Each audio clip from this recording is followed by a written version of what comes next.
सब चीज अच्छा है।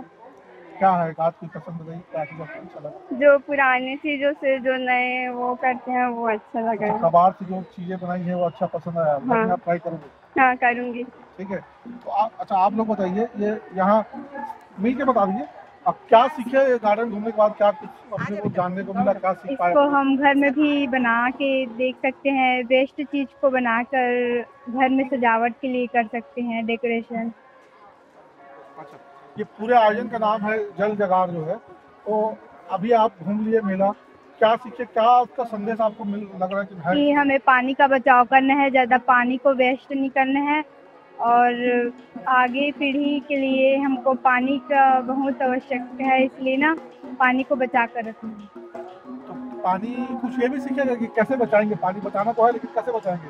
नल का टैप खुला छोड़ देंगे, बाथरूम में शावर चालू कर देंगे, कैसे नहीं, बचाएंगे? नल का टैप को बंद करके रखेंगे, खुला शावर को बंद करके रखेंगे और हम हैंड वॉश जब हाथ को धोते हैं तो उसको चालू कर देते हैं नल को, तो उसको बंद करें जब तक हैंड वॉश करते रहते हैं क्या बोलते हैं उस साबुन से, तो उसको बंद कर देना चाहिए, फिर उसके बाद उसको यूज करना चाहिए। अच्छा, कई लोग करते हैं। उसके अलावा जो हमारे ये तो पानी जो है कहीं ना कहीं जो भूमिगत संरक्षित है, नदी तालाब बांध में या भूमिगत, वो पानी हमारे घर के नलों में आएगा, लेकिन वर्षा का जो जल आता है, संचय होता है, नदी है, तालाब है, जैसे हम अभी इस गंगरेल बांध पे हैं, उस जल का कैसे संरक्षण करना है उसका? जिस छत में जैसे पानी जो संरक्षण होता है, पानी छत में गिरता है तो हम जो वो होता है ना क्या बोलते जल वाटर हाउस वाला, उसमें कर सकते हैं, जिससे वो नीचे के अंदर, जिसे नाली वाली में ना जाकर सीधे वो जमीन के अंदर जाएगा, जिससे संरक्षण हो सकता है जल का। आप लोगों को कैसा लगा? अच्छा लगा। हाँ, क्या सीखे घूम के? हम लोग मिट्टी से कलाकृतियाँ बनाना सीखे हैं, दिए बनाए हैं, और इससे हम अपनी संस्कृति के बारे में भी जाने और जल संरक्षण के बारे में हम बहुत कुछ सीखे हैं। यहाँ हम जल संरक्षण के बारे में सीखे हैं और जल संरक्षण कैसे करते हैं इसको भी बताया गया है यहाँ, और चित्रकारी और अन्य बहुत सारे माध्यम से हम जल संरक्षण के बारे में बताए गए हैं। क्या क्या बताएगा आप, कुछ हमको भी सिखाओ ना, क्या कैसे बचाएंगे जल बचाने के लिए यहाँ बहुत बड़ा उदाहरण गंगरेल बांध है। गंगरेल बांध में जल संरक्षण किया जा रहा है। यहाँ अत्यधिक मात्रा में पानी है, इस कारण हमारा जो गंगरेल बांध है हमारा धमतरी है, इसलिए वो धनहा धमतरी कहलाता है। यहाँ धान की खेती बहुत अधिक होती है, इसका मुख्य कारण है गंगरेल बांध। गंगरेल बांध है, इस कारण यहाँ का जो जल स्तर है वो बना हुआ है, और इससे यहाँ के जो किसान हैं वो धान की फसल दो बार करते हैं, एक रबी फसल और एक खरीफ फसल, दोनों फसल बहुत अच्छा है, और धान का फसल यहाँ एकदम पर्याप्त मात्रा में होता है। यहाँ के किसान ईसा से 1200 वर्ष पहले की जो चिकित्सा पद्धति के बारे में अभी देखा, जाना, सुना, वो मुझे बड़ा अच्छा लगा। और दूसरा जो चीज मेरे को लगा, जो कबाड़ से जुगाड़ बच्चे लोग उनके द्वारा जो खिला और इससे वगैरह जो कर रहे थे, वो दो चीज अच्छा लगा। तीसरा ये हथकरघा वालों के द्वारा जो किया जा रहा है। मेरा नाम है प्रफुल्ल कुमार साहू, मैं ग्राम तरसीमों का रहने वाला हूँ। मैं पूर्व में किसान संघ का अध्यक्ष भी रहा हूँ धमतरी जिले का। आप किसान संघ के अध्यक्ष भी, तो किसानों के दर्द को आप समझ सकते हैं। ये जानना चाहता हूँ कि ये जो आयोजन जल जगार जो हो रहा है, इससे क्या लगता है, क्या इससे पानी के संरक्षण को लेकर ही आम लोगों में, किसानों में क्या इसकी जागरूकता ऐसे आयोजन से बढ़ेगी? बिल्कुल, इस प्रकार के आयोजन हमेशा होते रहना चाहिए, क्योंकि जल है तभी जीवन है। और रहीमन पानी राखिए, बिन पानी सब सून, और पानी गए ना उबरे, मोती मानस चून। तो जो पानी है जीवन है, और पानी है तो हम हैं, पानी है तो पर्यावरण है, पानी है तो यह दुनिया के सारे जो देश हैं, और जो मनुष्य और प्राणियों की उत्पत्ति सबसे पहले जल में हुई, और जल से ही हम आगे बढ़ते बढ़ते वनस्पतियों का निर्माण हुआ, और जो 64 लाख योनियों का जो निर्माण हुआ है वो इसी जल से हुआ है। जल का संरक्षण करना चाहिए, क्योंकि यूं तो 3 हिस्से में समुद्र है और 1 हिस्से में थल है, पर थल में जो पानी है वह जो बारिश का जो पानी है वो उसी पानी को हम पी सकते हैं, अन्य पानी को हम नहीं पी सकते, और उसी पानी से हम अपने फसल को सींच सकते हैं। तो ये जो 25% जो पानी है, और जो हमारा जो गंगरेल जो बांध से जो हमको पानी मिल रहा है, वो इस क्षेत्र के किसानों को भी जीवन दे रहा है। उसके अलावा रायपुर जैसे महानगर को भी पानी दे के वहाँ की लोगों की पानी की पूर्ति को कर रहा है। और हम जो स्टील पैदा करने में, दुनिया का सबसे बड़ा स्टील की जो पात हम बना रहे हैं भिलाई में, वो हमारे गंगरेल के पानी से बनता है। ये बहुत बड़ी उपलब्धि है।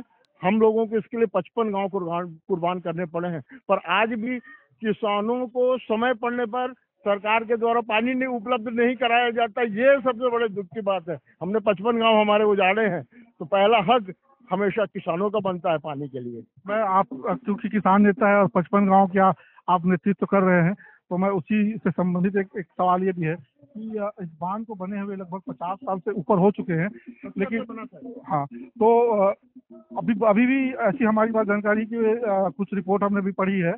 बहुत सारे किसान हैं जो जिनको इस बांध बनने के बाद जो डुबान में आए हैं, उनको अभी तक मुआवजा नहीं मिला है, और उसके बाद हम लाखों एकड़ की भूमि सिंचित हो रही है, जिससे धान उपज रहा है, किसान खरीद रहे हैं, भिलाई स्टील प्लांट तक पानी जाता है। तो उसके बारे में क्या आप, क्योंकि आप किसान नेता हैं, तो उसमें क्या है आपकी मांग? मेरी तो एक ही राय है। जिन दधीचियों ने अपनी हड्डियों गलाकर, अपनी खेती गलाकर, अपने गांव उजाड़कर इतना बड़ा जो बांध के लिए अपनी जो जमीन दी है शासन को, उनको हमारे पास ऐसे बहुत ही ऐसे जगह है, ऐसे जंगल है हमारे पास, और जहाँ के आसपास पानी की भी गुंजाइश है, ऐसे जगहों में जिन लोगों को मुआवजा प्राप्त नहीं हुआ है उन लोगों की खेती योग्य जमीन देनी चाहिए, अथवा उनको सरकारी नौकरी देनी चाहिए, ताकि उन बच्चों का, उन परिवारों का भी भला हो सके, और उनका भी जो वो भी प्रगति के, देश की मुख्य धारा, उन्नति के मुख्य धारा में वो आ सके। अभी मुख्य धारा से अलग हो गए हैं, उनका जीवन है वो दर वो भटक रहे हैं। तो ये स्थिति से सरकार को ध्यान देना चाहिए। हमारे उसमें अनेक हमारे गांव उजड़े हैं, जिसमें आदिवासी समाज के, पिछड़े वर्ग के, साहू, कुर्मी, देवांगन इत्यादि पटेल समाज की बहुत से लोगों की बहुत जमीन उसमें गई है। उनके साथ आज न्याय होना चाहिए। उसी न्याय से पूछ रहा हूँ कि सरकार भी जैसे यहाँ करोड़ रुपए ऐसे आयोजनों पे खर्च कर रही है, जिसके प्रचार में पता नहीं कितने लाख रुपए होर्डिंग बैनरों पे खर्च हुआ है, और वही एक और मुआवजे का लोगों को अभी तक इंतजार है। तो उस संबंध में जानना चाह रहा हूँ कि आप सरकार को तो सबसे पहले सारे चीजों को स्थगित करके, अगर किसी की जमीन हम अधिग्रहण करते हैं तो उस जमीन के बदले में जमीन सरकार को दे देना चाहिए। पर सरकार जमीन अधिग्रहण करना जानती है, और जिसकी जमीन अधिग्रहण की जाती है उसको वर्षों तक जमीन का पट्टा, लिखित पट्टा उनको नहीं दिया जाता। ये बहुत ही दुर्भाग्यपूर्ण है। अब मोदी जी आ गए हैं, और अब हमारे विष्णुदेव साय जी आ गए हैं, तो और जो आदिवासी से, गांव से जुड़े हुए लोग हैं, मिट्टी से जुड़े हुए लोग हैं, इन लोगों से हम ऐसी आशा रखते हैं कि गंगरेल बांध से विस्थापित शहरों के जैसे शहर भी बनाया गया, राजधानी नया रायपुर बनाया गया, उसमें भी हमारी 35-36 गांव उसमें भी उजाड़े गए हैं। तो उन गांवों से उजड़े हुए जो लोग हैं, उन लोगों की नौकरी और उनकी जीविका का उचित प्रबंध करने की जवाबदारी भी शासन और सरकार की होती है। और सरकार, मुझे ऐसा लगता है कि जब तक मोदी है तो सब संभव है और इन लोगों के लिए भी काम किया जाएगा। और भविष्य में मैं अच्छा संकेत पाता हूँ कि, और आपने पूछा एक प्रश्न इसमें आपने और जोड़ दिया था, क्या इस प्रकार का आयोजन नहीं करना चाहिए, क्या ये तो इसके बारे में मैं यही कहना चाहूंगा, इस प्रकार का आयोजन बहुत जरूरी है जन जागृति के लिए।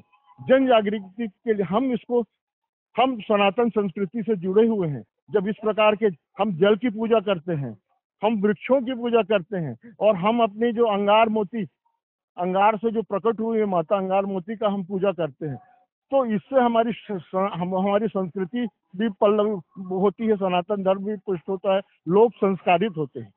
लोगों को संस्कारित करने के लिए और अपने मिट्टी से जोड़ने के लिए, अपनी जमीन से जोड़ने के लिए, अपने जल से जोड़ने के लिए, अपने जंगल से जोड़ने के लिए, अपनी देवी देवताओं से जोड़ने के लिए, अपने पूर्वजों से जोड़ने के लिए, और अतीत और भविष्य के बीच में जो हमें कड़ी के रूप में है, उसमें हमें जुड़े रहने के लिए इस प्रकार का आयोजन बहुत जरूरी है।